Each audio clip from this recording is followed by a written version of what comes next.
Hello అండి, welcome back to my channel. ఈరోజు మనం అశ్విని కుమారస్ మంత్రాస్ లేదా అశ్విని దేవతల మంత్రాలు నేర్చుకుందామండి. సో ముందుగా అయితే లైక్ చేసి స్టార్ట్ చేయండి ప్లీజ్ అండి. జిల్లేడాకులు తిని కళ్ళు పోగొట్టుకున్న ఉపమన్యుడికి ఆయన గురువుగారి యొక్క సలహా ప్రకారం అశ్విని దేవతల యొక్క స్తోత్రం చేస్తారు. అశ్విని దేవతల స్తోత్రం చేసినప్పుడు ఆయనకి తిరిగి కళ్ళు వస్తాయి.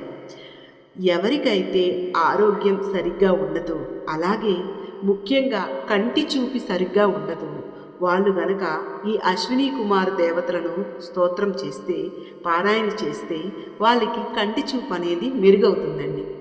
ఈ అశ్విని దేవతల స్తోత్రాన్ని ప్రాతకాలంలో చేస్తే చాలా మంచిదండి. ఈ అశ్విని దేవతల స్తోత్రం చేస్తున్నప్పుడు నువ్వుల నూనెతో దీపారాధన చేస్తూ, ఆ దీపారాధనని చూస్తూ ఈ స్తోత్రాన్ని కానీ పారాయణ చేసినట్లయితే ఇంకా చాలా మంచి ఫలితాలు ఉంటాయండి. అటువంటి అద్భుతమైనటువంటి స్తోత్రాన్ని ఈరోజు మనం నేర్చుకుందాం. అయితే మీరేం చేస్తారంటే గూగుల్లో అశ్విని దేవతల స్తోత్రము ఇన్ తెలుగు అని కొట్టండి, పీడిఎఫ్ వస్తుందండి. అది చూస్తూ నేను చదువుతాను. ఎవరికైనా చదవడం రాకపోతే నేను చాలా నెమ్మదిగా చదువుతానండి. చదవడం రాకపోతే ఈ వీడియో వింటూ మీరైతే నేర్చుకోవచ్చు. ఇంకా లేట్ చేయకుండా వీడియోని అయితే చూసేద్దామండి. ఈ స్తోత్రంలోకి ఆ తాత్పర్యం కూడా నేను చెప్తున్నానండి. దీని అర్థం ఏమిటి అని మీకు తెలుసుకోవడం వల్ల ఇంకా బాగా మీరు చదువుకోవచ్చు అనమాట. సో మీకైతే ప్లీజ్ అండి వీడియోని లైక్ చేసి స్టార్ట్ చేయండి. అశ్విని దేవతలు సూర్యుని యొక్క కుమారులు. వీరులు కవలలుగా జన్మించారు. రథాన్ని అధిరోహించి తన సోదరి ఉషని ముందు కూర్చుని పెట్టుకొని తూర్పు దిక్కు నుండి పడమర దిక్కు ప్రయాణిస్తారని పురాణాల్లో చెప్పడం జరిగింది. అశ్విని దేవతల కంఠధ్వని శంఖనాదంలాగా సుమధురంగా ఉంటుంది. ఈ దేవతలను ఋషులు, పండితులు వేదమంత్రాలతో ఆహ్వానిస్తూ ఉంటారు. ఉపాసకులు మంత్రాల్లో సత్యాన్ని మాత్రమే గ్రహించి అశ్విని దేవతలు వారిని అనుగ్రహిస్తూ ఉంటారు. వేదాలలో అశ్విని దేవతల వర్ణన ఉంది. వీరు ఆరోగ్య సమస్యలు ఉన్న వ్యక్తుల యొక్క ఆహ్వానంపై వచ్చి శస్త్రచికిత్సలు కూడా చేసినట్లు పురాణ వర్ణన ఉన్నాయండి. ఒక మహర్షికి వీరు యవ్వనాన్ని ప్రసాదించారు. అలాగే ఉపమన్యువు అనే ఋషికి కంటి దృష్టిని అనుగ్రహించారు. ఈ స్తోత్రంలో అశ్విని దేవతల యొక్క గొప్పదనాన్ని ఉపమన్యువు వివరించారండి. వేదాలలో అనుమతి అనే ఒక దేవత ఉందండి. యజ్ఞయాగాదులు సత్కరములు ఆచరించేటప్పుడు ఈ దేవతలను స్మరిస్తే వారికి కార్యసిద్ధి లభించే విధముగా సహకరిస్తుందని యజ్ఞ ప్రకరణలో పేర్కొన్నారండి. అశ్విని దేవతలే తదాస్తు దేవతలండి. ఏం మాట్లాడినా తదాస్తు దేవతలు ఉంటారు జాగ్రత్త అని మనల్ని పెద్దవాళ్ళు హెచ్చరిస్తూ ఉంటారు. ముఖ్యంగా సాయం సంధ్యా సమయంలో ఈ దేవతలు తిరుగుతూ ఉంటారని అంటారండి. ధర్మానికి విరుద్ధంగా మాట్లాడకూడని మాటలు పదే పదే అంటే దేవతలు వెంటనే తదాస్తు అనేస్తారంట. తదా అంటే ఆ ప్రకారంగా, అస్తు అంటే కావలసిందే అని అర్థం అండి. ఎంత ఉన్నా తరచు డబ్బు లేదు అని చాలాసార్లు అంటూ ఉంటే నిజంగానే డబ్బు లేకుండా పోతుంది. ఆరోగ్యంగా ఉండి అనారోగ్యంతో ఉన్నామని తరచూ అంటూ ఉంటే నిజంగానే అనారోగ్యం ప్రాప్తిస్తుంది. కాబట్టి మన పరిస్థితి గురించి అసత్యాలు, అవాస్తవాలు పలకడం ఎంత మాత్రం మంచిది కాదండి. చెడు విషయాల్లో కూడా ఇదే వర్తిస్తుందండి. ఒకరికి చెడు జరగాలని కోరుకోవటం లేదా మనకు జరుగుతుందేమో అని భయపడటం వల్ల తదాస్తు దేవతల ప్రభావంతో అవి ఫలిస్తాయండి. అందుకే మంచినే తలుచుకుంటూ మనందరికీ మంచే జరుగుతుందండి. ఈ అశ్విని దేవతా స్తోత్రం అతి శక్తివంతమైనదండి. దీన్ని ప్రతిరోజు చదువుకుంటే ఎలాంటి ఆరోగ్య సమస్యలైనటువంటి వెంటనే తొలగిపోతాయండి. ప్రపూర్వగౌ పూర్వజౌ చిత్రభాను గిరావాసం సామి తపసా హన్యంతౌ దివ్యౌ సుపర్ణౌ విరజౌ విమానౌ అధిక్షపంతౌ భువనాని విశ్వా హిరణ్మయౌ శకుని సాంపరాయౌ నాసత్యదస్రౌ సునసౌ వైజయంతౌ శుక్లం వయంతౌ తరసా సువేమౌ అదిశ్యంతావసితం వివస్వతః గ్రస్తాం సుపర్ణస్య బలేన వర్తికాం అముంచతామశ్వినౌ సౌభగయ భగాయ తావత్ सुवृत्तावनमन्तमायया वसत्तमागा अरुणा उदावहन् षष्टिश्च गावस्त्रिशताश्च देनवः एकं वत्सं सुवतीतं दुहन्ति नानागोष्ठा विहिता एकदोहना तावस्विनौ दुहतो गन्ममुक्त्यम् एकां नाभिं सप्तशता अराः श्रिताः प्रदिश्वन्या विंशतिरर्पिता अराः अनेमि चक्रं परिवर्तते जरम् मायास्विनौ समनक्ति चर्षणि एकं चक्रं वर्तते द्वादशारम् षण्णाभिमेकाक्षामृतस्य धारणम् यस्मिन् देवा अधिविश्वे विषक्ताः तावश्विनौ मुञ्चतं मा विषीदतम् अश्विनाविन्दुममृतं वृत्तभूयौ तिरोदत्तामश्विनौ दासपत्नी हित्वा गिरिमस्विनौ गामुदाचरन्तौ तद्दृष्टिमाह्ना प्रस्मितौ बलस्या युवां दिशो जनयतो दशाग्रे समानं मूर्ध्निरदयानां विहयन्ति यानं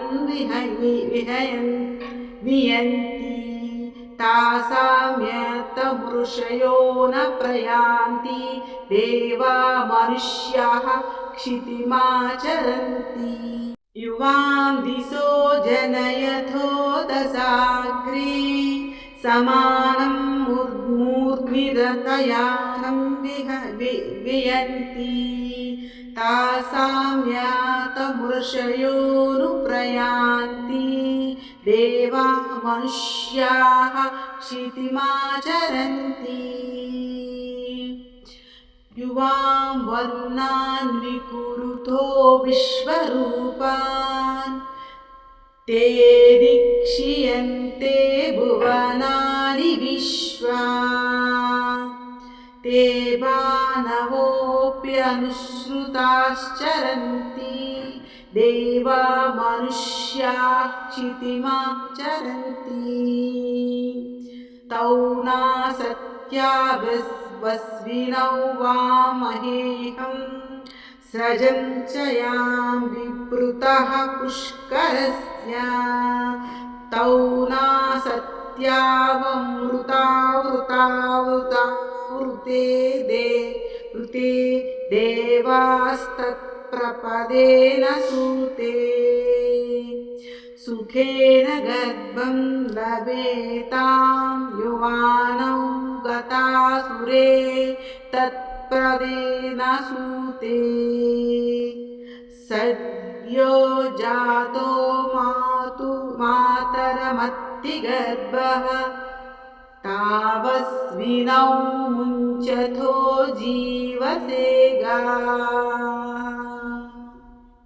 स्तोतुं न शक्नोमि गुणैर्भवन्तौ चक्षुर्विहीनः पतिसम्प्रमोहः दुर्गेऽहमस्मिन् पतितोऽस्मि कूपे युवां शरण्यौ शरणं प्रपद्ये इति श्रीमहाभारते आदिपर्वणि तृतीयोऽध्याये अश्विनस्तोत्रम्। ఇప్పుడు ఈ స్తోత్రంలోకి ఆ తాత్పర్యం కూడా నేను చెప్తున్నానండి. దీని అర్థం ఏమిటి అని మీకు తెలుసుకోవడం వల్ల ఇంకా బాగా మీరు చదువుకోవచ్చు అన్నమాట. సో మీకైతే ప్లీజ్ అని వీడియోని లైక్ చేసి స్టార్ట్ చేయండి. అశ్విని కుమార్లారా, మీరు ఈ సృష్టికి పూర్వమే ఉన్నారు. మీరు చిత్రమానులు, తపశక్తి, వాక్వైభవంతో మిమ్మల్ని ప్రార్థిస్తున్నాను. మీరు దివ్యులు, మంచి రెక్కలు గలే పక్షుల వలె ప్రకాశించేవారు, రజోగుణం లేనివారు, ఈ విశ్వం అంతటా కూడా ఆరోగ్యాన్ని వ్యాపింపజేసేవారు. బంగారు రెక్కల గల రెండు అందమైన పక్షుల వలె మీరు అందమైన వారు.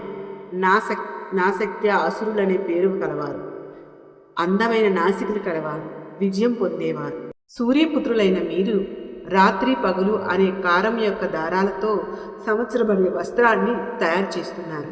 మహాపురుషులైనటువంటి మీరు అశ్విని కుమారులనే పేరుతో జీవులకు జ్ఞానాన్ని ప్రసాదించి కాలమనే బంధాల నుండి విముక్తి చేస్తున్నారు. రాత్రి పగలు మరియు కోరికలు తీర్చే 365 పాలిచ్చే గోవులు అన్నీ కలిసి సంవత్సరం అనే దూడలను కని పెంచి పోషిస్తూ ఉంటాయి. అశ్విని దేవతలారా, ఈ కాలచక్రానికి సంవత్సరం ఒక్కటే నాభి, దాని మీద రాత్రి పగలు కలిసి 12 మాసాలు అనేటువంటి ఒక చక్రంతో కలపబడి ఉన్నాయి.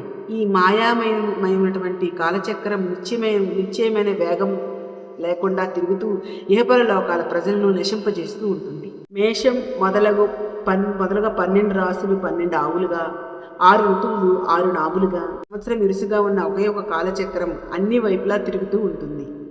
దీనిలోనే దేవతలందరూ కూడా ఉంటారు. నేను పుట్టుక మరుగు దుఃఖాలతో చాలా బాధపడుతున్నాను. మీరు ఇద్దరూ నన్ను ఈ కాలచక్రం బారి నుండి విముక్తులను చేయండి. మీరు సదాచార సంపన్నుడు. మీరు మీ కీర్తితో చంద్రుణ్ణి, అమృతాన్ని, జలప్రకాశాన్ని కూడా తిరస్కరిస్తున్నారు. ఈ కాలచక్రం అన్ని వైపులా తిరుగుతూ ఉంటుంది. ఈ సమయంలో మీరు మేరు పర్వతాన్ని వదిలి భూమి మీద నిరంతరంగా తిరుగుతున్నారు. అందరికీ ఆనందానికి పంచడానికి మీరు రోజంతా కూడా ప్రయాణిస్తూ ఉంటారు. అశ్విని కుమారులారా, దిక్కులపై ఉండే అంతరిక్షములో రథంపై తిరుగుతూ అందరికీ సమానమైనటువంటి ప్రకాశాన్ని అందించే సూర్యుని గురించి, పంచభూతాల గురించి మీరే జ్ఞానాన్ని కలిగించారు. ఋషులు కూడా సూర్యగమనాన్ని చూసి దాన్ని అనుసరిస్తూ ఉంటారు. దేవతలు, మనుషులు వారి వారి లోకాల యొక్క పోలికలను నిర్వర్తిస్తూ ఉంటారు. అశ్విని దేవతలారా, మీరు అనంత విశ్వాన్ని పోషించడం కోసం ఎన్నో రంగుల ఔషధపరమైనటువంటి వస్తువులను కలిపి అనేక రకాల ఔషధాలను తయారు చేస్తున్నారు. ఆ మెరిసే ఔషధాలన్నీ కూడా ఎల్లప్పుడూ మీతోనే ఉంటూ తిరుగుతూ ఉంటాయి. దేవతలు, మనుషులు వారి వారి అర్హతను బట్టి స్వర్గలోకంలోనూ భూలోకంలోనూ ఉంటూ ఆ ఔషధాలను సేవిస్తూ ఉంటారు. మీరిద్దరూ నా సత్య నామంతో ప్రసిద్ధులు. నేను మిమ్మల్ని మీరు ధరించినటువంటి కమలహారాన్ని పూజిస్తున్నాను. మీరు అమరులై సత్యాన్ని పోషిస్తూ దేవతలకు సనాతన సత్యాన్ని అనుగ్రహిస్తున్నారు.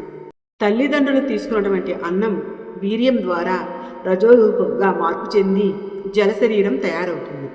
జన్మించినటువంటి శిశువు పుట్టగానే తల్లి స్తన్యాన్ని తాగుతున్నాడు. ఆ విధంగా సంసార బంధాల్లో చిక్కుకున్నటువంటి జీవులకు మీరు తత్వజ్ఞానం ఉపదేశించి ముక్తిని ప్రసాదిస్తున్నారు.